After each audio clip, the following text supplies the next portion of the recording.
Welcome to GrumpyMan's Reviews. Today we're looking at a motion sensor floodlight. This one is powered by a solar panel. This was very kindly sent out to me.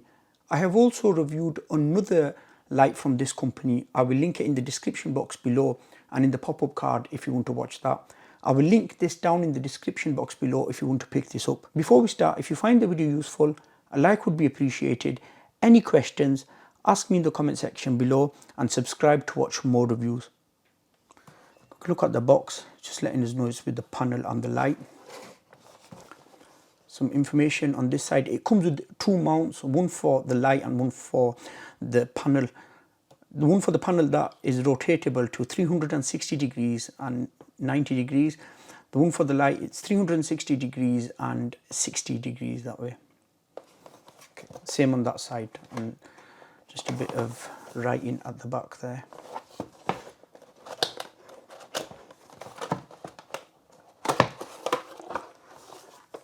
Instruction manual.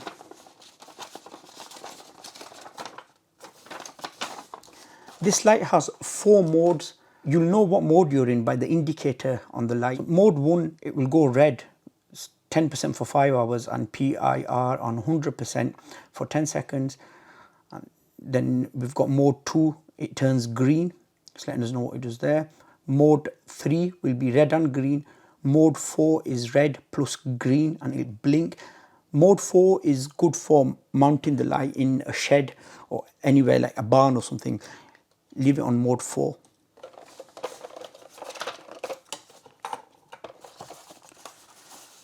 This panel is really thin. That's why we would put the mount on, and then we could have it at different angles. The cable, it's just under 10 foot in length. It's got a secure part there so no water will go in the light. Some screws and some wall plugs. Both of the mounts are exactly the same. One's for the light and one for the panel, as I mentioned before. I'll put them on, unscrew this first. That goes around there. Tighten that. And then once that's on the light, we just twist that to loosen it. And once you have it at your position wherever you want it, just tighten it from there.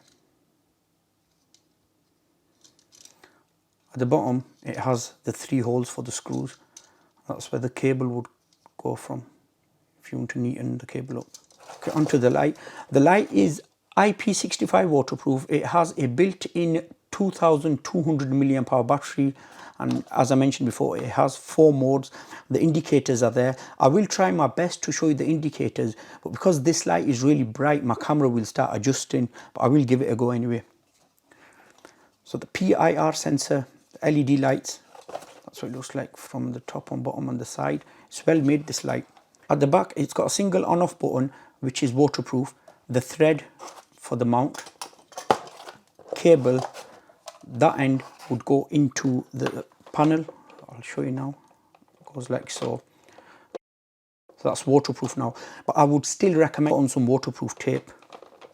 Okay, so the indicators are there. The green and the red indicator on this side, and on this side it has a blue indicator. The blue indicator is just to let you know that the light is connected to the panel successfully.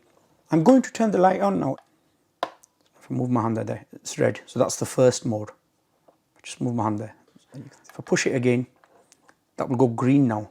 That's second mode. If I push it again,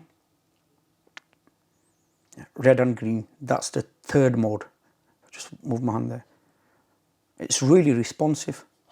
If I push it again, there, it's blinking red and green. That's the fourth mode. You have to long press it to turn it off. Okay, what I'll do is I'll just take it outside and I'll turn it on and show you how much area it covers.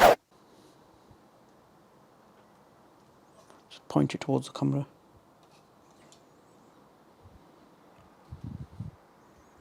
Look at that. For its size, it's really powerful. I am really impressed with this light. Build quality is good as well. I'll link it down below if you want to pick this up. I hope you found this video useful. If you did, a like would be appreciated. Any questions, ask me in the comment section below. Thank you so much for watching. I'll see you in my next video.